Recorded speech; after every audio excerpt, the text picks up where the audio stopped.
جمال مصطفیٰ یا نظر باقی گلیوں. بسم اللہ الرحمن الرحیم. الحمد للہ رب العالمین والعاقبۃ للمتقین والصلاة والسلام علی سید الانبیاء والمرسلین وعلی آلہ واصحابہ وازواجہ واہل بیتہ وذریاتہ اجمعین. اعوذ باللہ من الشیطان الرجیم. بسم اللہ الرحمن الرحیم. ان اللہ وملائکتہ یصلون علی النبی یا ایہا الذین آمنوا صلوا علیہ وسلموا تسلیما. اللہم صل علی محمد النبی الامی وعلی آلہ وسلم. بسم اللہ الرحمن الرحیم. رب اشرح لی صدری ویسر لی امری واحلل عقدۃ من لسانی یفقہوا قولی. بسم اللہ الرحمن الرحیم. وقل جاء الحق وزہق الباطل ان الباطل کان زہوقا. کل ہم نے درس نمبر 43 کے پہلے حصے میں حضور اکرم صلی اللہ علیہ وسلم کا لباس مبارک پڑھا تھا. اس کی تفصیل ہم نے جانی تھی، اور اس کے بعد ہم نے دوسرا غزوہ غزوہ بوات، تیسرا غزوہ غزوہ عشیرہ، چوتھا غزوہ غزوہ بدر صغریٰ یا غزوہ صفوان، ان کے بارے میں پڑھا تھا. آج ہم اپنے اگلے حصے میں اس درس میں سریہ نخلہ یا سریہ عبداللہ بن جہش رضی اللہ تعالیٰ عنہ کے بارے میں پڑھیں گے. آئیے آغاز کرتے ہیں. بسم اللہ الرحمن الرحیم. سریہ نخلہ یا سریہ عبداللہ بن جہش رضی اللہ تعالی عنہ. اس مہم پر رسول اللہ صلی اللہ علیہ وسلم نے حضرت عبداللہ بن جہش رضی اللہ تعالی عنہ کو لشکر کا امیر بنایا اور 12 مہاجرین کا ایک لشکر روانہ فرمایا. ہر 2 آدمیوں کے پاس ایک اونٹ تھا جس پر وہ باری باری سوار ہوتے تھے. لشکر کے امیر حضرت عبداللہ بن جہش رضی اللہ تعالی عنہ کو حضور صلی اللہ علیہ وسلم نے ایک تحریر لکھ کر دی تھی اور یہ ہدایت فرمائی تھی کہ 2 دن سفر کر لینے کے بعد ہی اسے دیکھیں. چنانچہ 2 دن بعد حضرت عبداللہ بن جہش رضی اللہ تعالیٰ عنہ نے تحریر دیکھی تو اس میں یہ درج تھا کہ جب تم میری یہ تحریر دیکھو تو آگے بڑھتے جاؤ یہاں تک کہ مکہ اور طائف کے درمیان نخلہ میں اترو. نخلہ جگہ کا نام ہے. نخلہ میں اترو اور وہاں قریش کے ایک قافلے کی گھات میں لگ جاؤ اور ہمارے لیے ان کی خبروں کا پتہ لگاؤ. عبداللہ بن جہش رضی اللہ تعالی عنہ نے یہ تحریر دیکھ کر سمعنا و اطعنا کہا اور پھر اپنے ساتھیوں سے فرمانے لگے کہ رسول اللہ صلی اللہ علیہ وسلم نے مجھے یہ حکم دیا ہے کہ میں تم میں سے کسی کو مجبور نہ کروں، پس تم میں سے جو شہید ہونا چاہتا ہے اور شہادت سے اسے محبت ہے تو وہ میرے ساتھ چلے، اور جو شہادت کو ناگوار جانے تو وہ واپس لوٹ جائے، اور میں تو رسول اللہ صلی اللہ علیہ وسلم کے حکم پر جانے والا ہوں. یہ کہہ کر وہ نکل کھڑے ہوئے اور پھر ان کے ساتھیوں میں سے بھی کوئی پیچھے نہ ہٹا اور منزل مقصود کی طرف چل پڑے. راستے میں حضرت سعد بن ابی وقاص رضی اللہ تعالی عنہ اور عتبہ بن غزوان رضی اللہ تعالی عنہ کا اونٹ غائب ہو گیا جس پر یہ دونوں باری باری سفر کر رہے تھے، اس لیے یہ دونوں قافلے سے پیچھے رہ گئے. حرمت والے مہینے میں قتال. حضرت عبداللہ بن جہش رضی اللہ تعالی عنہ نے طویل مسافت طے کر کے نخلہ کے مقام پر نزول فرمایا. وہاں سے قریش کا ایک قافلہ گزرا جو کشمش، چمڑے اور سامان تجارت لیے ہوئے تھا. قافلے میں عبداللہ بن مغیرہ کے 2 بیٹے عثمان اور نوفل اور عمر بن خزرمی اور حکیم بن کیسان تھے. مسلمانوں نے مشورہ کیا کہ آخر کیا کریں. آج تو رجب کی آخری تاریخ ہے جو کہ حرمت والا مہینہ ہے۔ حرمت والے مہینے 4 ہیں، رجب، محرم، ذوالقعدہ اور ذی الحج۔ ان مہینوں میں لڑائی حرام ہوا کرتی تھی۔ کہنے لگے اگر ہم لڑائی کرتے ہیں تو حرمت والے مہینے کی بے حرمتی ہوگی، اور اگر رات بھر رک جاتے ہیں تو یہ لوگ حدود حرم میں داخل ہو جائیں گے، پھر ان سے قتال مشکل ہو جائے گا۔ پھر اس کے بعد سب کی یہی رائے ہوئی کہ قتال کر دینا چاہیے۔ چنانچہ ایک صحابی رضی اللہ تعالی عنہ نے عمر بن خزرمی کو تیر مارا اور اس کا کام تمام کر دیا۔ عثمان اور حکیم کو گرفتار کر لیا، البتہ نوفل بھاگ نکلا۔ صحابہ رضی اللہ عنہم ان 2 قیدیوں سمیت سامان تجارت کو لے کر مدینہ منورہ پہنچے۔ انہوں نے مال غنیمت سے خمس یعنی 5واں حصہ بھی نکال لیا۔ یہ واقعہ اللہ کی جانب سے غنیمت کی تقسیم کی فرضیت سے پہلے کا ہے۔ انہوں نے آپ صلی اللہ علیہ وسلم کے لیے قافلے کے اونٹوں میں سے 5واں حصہ الگ کر دیا اور باقی اپنے ساتھیوں میں تقسیم کر دیا۔ اسلامی تاریخ کا یہ پہلا خمس، پہلا مقتول اور پہلے قیدی تھے۔ پھر جب یہ لوگ آپ صلی اللہ علیہ وسلم کی خدمت میں مدینہ شریف آئے تو محبوب صلی اللہ علیہ وسلم نے فرمایا ما امرتکم بقتال فی الشہر الحرام، میں نے تمہیں حرمت والے مہینوں میں کسی جنگ کا حکم نہیں دیا۔ پھر آپ صلی اللہ علیہ وسلم نے قافلے کے اونٹوں اور دونوں قیدیوں کے معاملے کو ملتوی رکھا اور اس میں سے کچھ لینے سے بھی انکار فرما دیا۔ مشرکین کا پروپیگنڈا۔ اس حادثے سے مشرکین نے شور مچانا شروع کر دیا کہ مسلمانوں نے حرمت والے مہینوں کو حلال کر لیا۔ چنانچہ بہت چیمے گوئیاں ہوئیں، یہاں تک کہ اللہ سبحانہ و تعالی نے وحی کے ذریعے اس پروپیگنڈے کی کلی کھول دی اور بتلایا کہ مشرکین جو کر رہے ہیں وہ مسلمانوں کی حرکت سے بھی زیادہ جرم ہے۔ اللہ تعالیٰ کا ارشاد سورہ بقرہ میں ہے یسألونک عن الشہر الحرام قتال فیہ، سورہ بقرہ کی 217 نمبر آیت ہے۔ لوگ آپ سے حرمت والے مہینے کے متعلق قتال کے بارے میں دریافت کرتے ہیں۔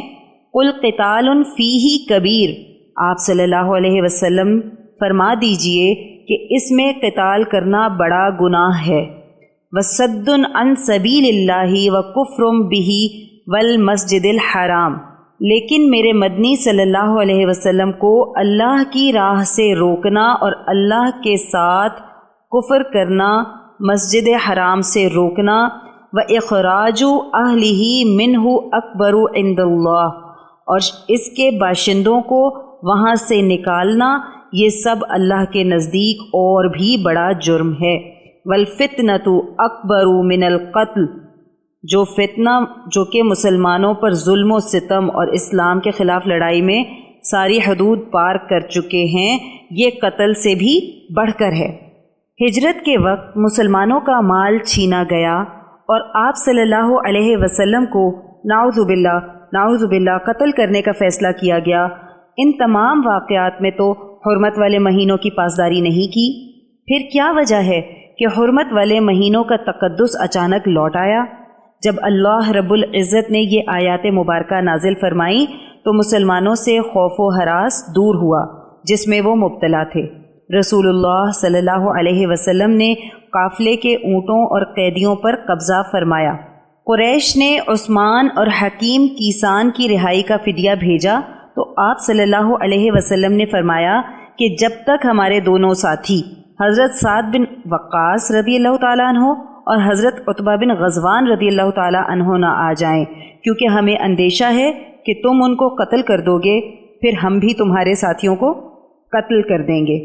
اس کے بعد حضرت سعد اور عتبہ رضی اللہ تعالی عنہما دونوں آ گئے تو آپ صلی اللہ علیہ وسلم نے ان کو رہا کر دیا فدیہ لے کر، اور مقتول کے اولیاء کو اس کا خون بہا ادا کیا۔ یہ ہیں سب جنگ بدر سے پہلے کے غزوے اور سریے۔ ان میں سے کسی میں بھی لوٹ مار اور قتل و غارت گری کی نوبت نہیں آئی جب تک کہ مشرکین نے خود حملہ نہیں کیا۔ سریہ عبداللہ بن جہش رضی اللہ تعالیٰ عنہ کے بعد مشرکین کا خوف ایک حقیقت بن گیا۔ مشرکین مکہ کو ایک خطرہ لاحق ہو گیا کہ مدینے کی قیادت انتہائی مضبوط ہے، ہمارے تجارتی قافلوں پر ان کی بھرپور نظر ہے اور وہ ہماری نقل و حرکت سے پوری طرح واقف ہیں۔ مسلمانوں میں اتنا حوصلہ ہے کہ 100 میل کا راستہ طے کر کے ان کے علاقے کے اندر آ کر مار سکتے ہیں، قید کر سکتے ہیں، لوٹ سکتے ہیں، پھر صحیح اور سالم واپس بھی جا سکتے ہیں۔ مشرکین مکہ کو اب سمجھ آ گیا کہ شام کی تجارت اب مستقل خطرے میں ہے، لیکن اس سب کے باوجود وہ صلح صفائی کی راہ اختیار کرنے کے بجائے اپنی عداوت میں آگے بڑھے ہوئے ہیں۔ چنانچہ ان کے سرداروں نے فیصلہ کیا کہ مسلمانوں کا صفایا کر دیا جائے۔ چنانچہ یہی غیظ و غضب تھا جو انہیں بدر کے میدان تک لے آیا۔ سریہ عبداللہ بن جہش رضی اللہ تعالیٰ عنہ کے بعد جنگ فرض قرار دے دی گئی۔ شعبان 2 ہجری میں سورہ بقرہ کی آیات نازل ہوئیں۔ وَقَاتِلُوا فِي سَبِيلِ اللَّهِ الَّذِينَ يُقَاتِلُونَكُمْ وَلَا تَعْتَدُوا إِنَّ اللَّهَ لَا يُحِبُّ الْمُعْتَدِينَ۔ اس کا ترجمہ ہے، اللہ کی راہ میں جنگ کرو جو تم سے جنگ کرتے ہیں اور حد سے آگے نہ بڑھو، یقیناً اللہ حد سے بڑھنے والوں کو پسند نہیں فرماتے۔ یہ سورہ بقرہ کی 190 نمبر آیت ہے۔ وَاقْتُلُوهُمْ حَيْثُ ثَقِفْتُمُوهُمْ وَأَخْرِجُوهُمْ مِنْ حَيْثُ أَخْرَجُوكُمْ، اور انہیں جہاں پاؤ قتل کرو اور جہاں سے انہوں نے تمہیں نکالا ہے وہاں سے تم بھی انہیں نکالو۔ وَالْفِتْنَةُ أَشَدُّ مِنَ الْقَتْلِ، اور فتنہ قتل سے زیادہ سخت ہے۔ وَلَا تُقَاتِلُوهُمْ عِنْدَ الْمَسْجِدِ الْحَرَامِ حَتَّى يُقَاتِلُوكُمْ فِيهِ، اور ان سے مسجد حرام کے پاس قتال نہ کرو یہاں تک کہ وہ تم سے مسجد حرام میں قتال کریں۔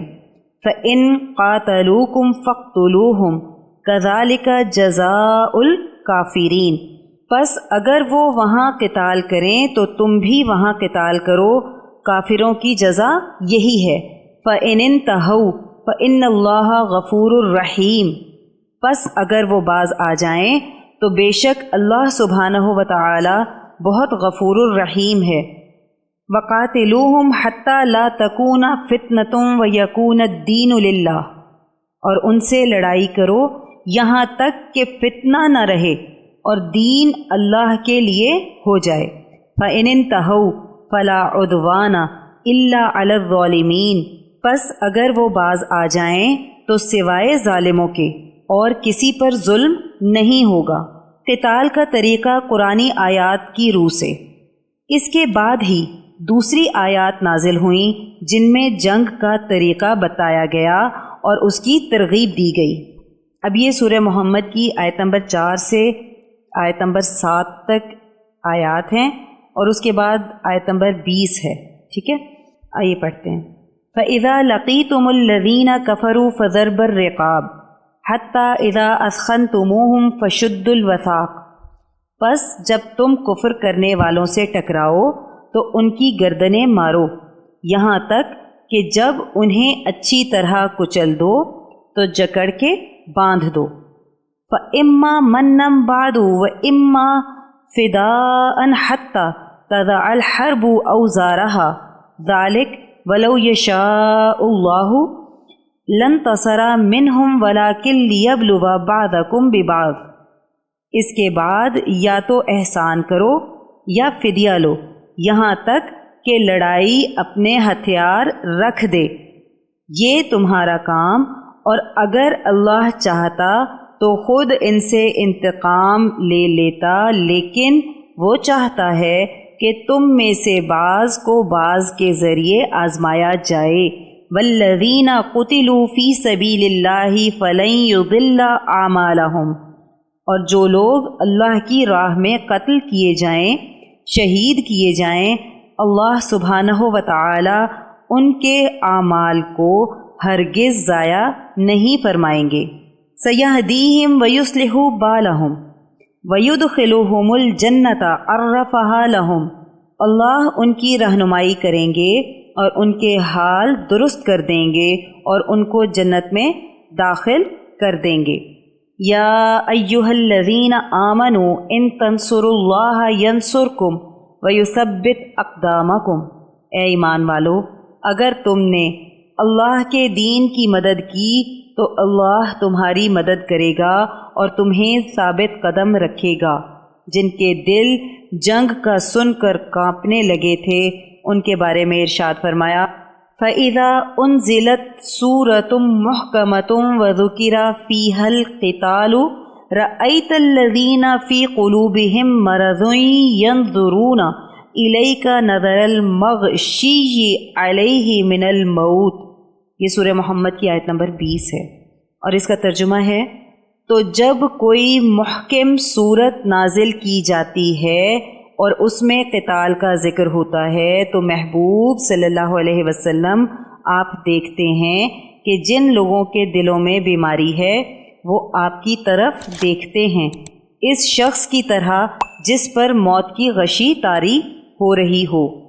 خلاصہ حقیقت یہ ہے کہ فرضیت و ترغیب حالات کے تقاضے کے عین مطابق تھی۔ اگر کوئی کمانڈر ہوتا اور کہیں فتنے کا خطرہ ہوتا تو وہ بھی اپنی فوج کو ہر طرح کی تیاری کرنے کا حکم دیتا۔ وہ پروردگار تو ہر کھلی اور چھپی بات سے واقف ہے اور اس وقت کے حالات حق و باطل کے درمیان فرق کرنے کا تقاضا کر رہے تھے، خصوصاً سریہ عبداللہ بن جہش رضی اللہ تعالیٰ عنہ کے بعد کہ مشرکین کی غیرت پر ایک سنگین ضرب پڑی اور سن 2 ہجری میں ہی قبلے کی تبدیلی سے مسلمانوں کی صفیں غداروں اور خیانت کرنے والوں سے پاک ہو گئیں اور مسلمانوں کے قبلے کو پہلے ہی الگ کر دیا گیا۔ ان سب باتوں کا ملا جلا رجحان یہ ہے کہ مسلمانوں کی نشاط میں مزید اضافہ ہو اور مسلمان آگے بڑھ چڑھ کر جہاد میں حصہ لیں۔ یہاں ہمارا درس نمبر 43 مکمل ہو گیا۔ آئیے دعا کر لیتے ہیں۔ اللہم صلی علی محمد النبی الامی وعلی آلہ وسلم۔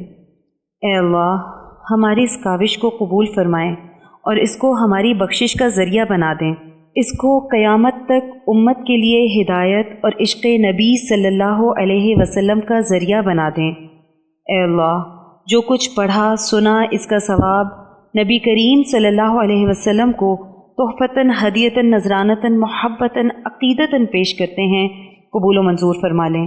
یا اللہ نبی کریم صلی اللہ علیہ وسلم کی برکت سے اس کا ثواب تمام انبیاء کرام، خلفائے راشدین، امہات المؤمنین، اہل بیت اطہار، صحابہ کرام، صحابیات، بزرگان دین، اولیاء اللہ، شہداء، صدیقین، صالحین، مؤمنین، مؤمنات، مسلمین، مسلمات کو پیش کرتے ہیں، قبول و منظور فرما لیں۔ الہی اس کا ثواب سلسلہ قاسمیہ عزیزیہ نقشبندیہ کے تمام بزرگان، بالخصوص شیخ الاولیاء حضرت مولانا مہر محمد صاحب رحمۃ اللہ علیہ، شیخ الحدیث حضرت مولانا عبدالحکیم صاحب رحمۃ اللہ علیہ اور شیخ الاسلام حضرت مولانا محمد عبدالعلیم قاسمی صاحب رحمۃ اللہ علیہ کو پہنچا دیں اور ہمارے بزرگان کے درجات کو اور بھی زیادہ بلند فرما دیں۔ یا اللہ ہمارے مرشد گرامی حضرت شیخ عزیز القاسمی حکیمی مہروی نقشبندی مجددی دامت برکاتہم العالیہ پر اپنا خاص فضل اور خانقاہ اور مدرسے پر اپنا خصوصی کرم فرما دیں اور انہیں امت کے لیے ہدایت و شفا کا ذریعہ بنا دیں۔ آمین بحرمت سید المرسلین صلی اللہ علیہ وسلم۔ سبحان ربک رب العزت عما یصفون وسلام علی المرسلین والحمد للہ رب العالمین۔ جدھر دیکھی اسی ماہ مبیں کی چاندنی دے